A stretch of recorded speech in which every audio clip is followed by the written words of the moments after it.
ठंड का मौसम था। बाहर शदीद तूफानी हवा चल रही थी। टूनी चिड़िया बहुत ही गरीब थी। उनका घर जगह जगह से टूटा हुआ था और टूनी के पास इतने पैसे भी नहीं थे कि वो अपने घर को ठीक करवा सके। टूटे हुए घर से ठंडी हवा अंदर आ रही थी और टूनी की बेटी चीकू बीमार थी। टूनी इसके लिए बहुत फिक्रमंद थी।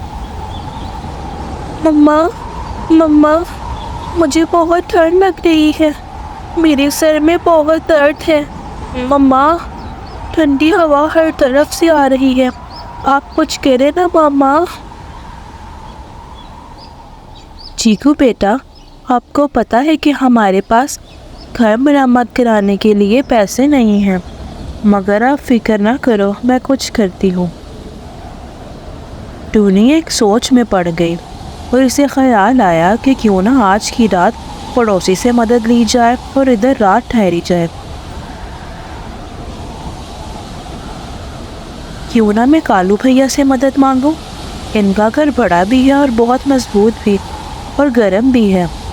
आज की रात अगर वो मुझे वहाँ रहने दें तो चीकू की तबीयत ठीक हो जाएगी। उसके बाद घर की मरम्मत के लिए कोई ना कोई इंतज़ाम कर लूँगी। टूनी कालू कौवे के घर गई। कालू भैया, सुनिए सुनिए, मुझे आपकी बहुत मदद की ज़रूरत है। मैं बहुत गरीब हूँ। मेरा घर जगह जगह से टूटा हुआ है। शदीद सर्दी में बर्फीली हवा अंदर आ रही है। मेरी बेटी चिकू को बहुत तेज़ बुखार है। आज के दिन के लिए मुझे अपने घर में थोड़ी सी जगह दे दें। गरमाइश मिलने पर मेरी बेटी की तबीयत ठीक हो जाएगी। अरे, ऐसे कैसी जगह दें हम? अगर तुम्हें रहने दें तो इस ठंड में हम कहाँ जाएंगे? फिर तुम जाओ यहाँ से, अपना कोई और इंतज़ाम करो। कालू भैया, आप ऐसा ना कहिए। आपका घर तो बहुत बड़ा है। आपको तो किसी चीज़ की कमी नहीं। प्लीज़ मुझे गरीब की मदद कर दें। मैं आपका ये एहसान कभी नहीं भूलूंगी। मैं तुम्हें सिर्फ एक ही शर्त पर रहने दूंगा, अगर तुम यहाँ रहने के लिए पैसे दो तो। कालू भैया, मेरे पास तो पैसे नहीं है। क्या पैसे नहीं है? तो निकलो यहाँ से। चलो जाओ यहाँ से तुम फिर। टूनी बहुत मायूस होकर वापस लौट आती है।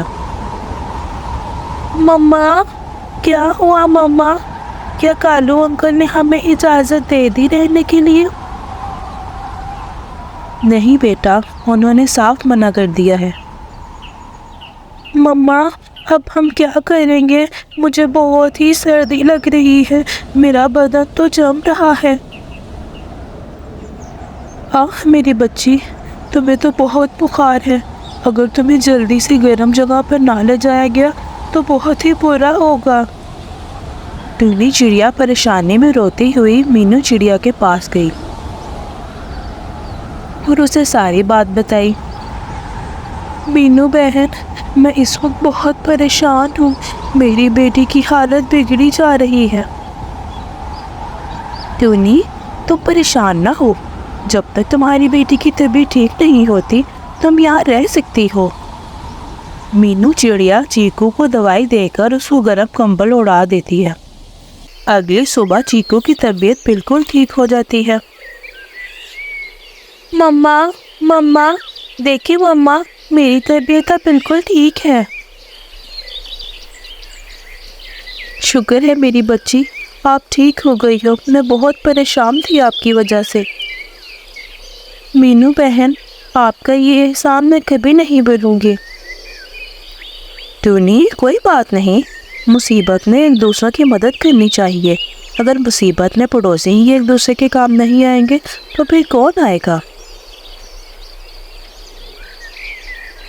चीकू की तबीयत ठीक होने के बाद टूनी बहुत ज़्यादा मेहनत करके जंगल से लकड़ियाँ काटकर उसे बाज़ार में बेचती।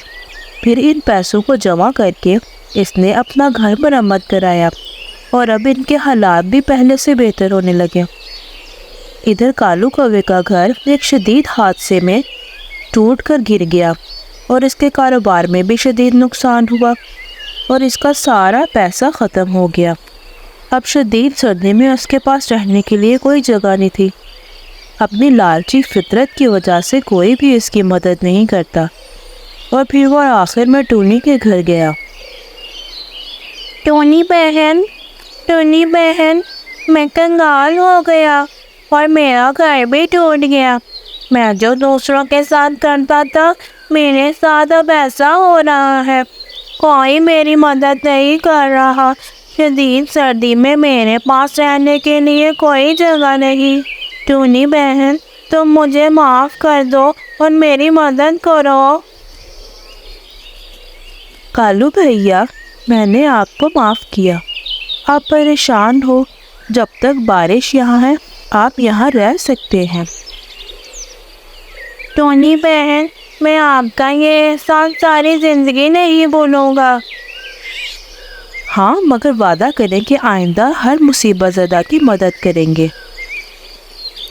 میں وعدہ کرتا ہوں ٹونی بہن، آئندہ کبھی بھی ایسا نہیں کروں گا۔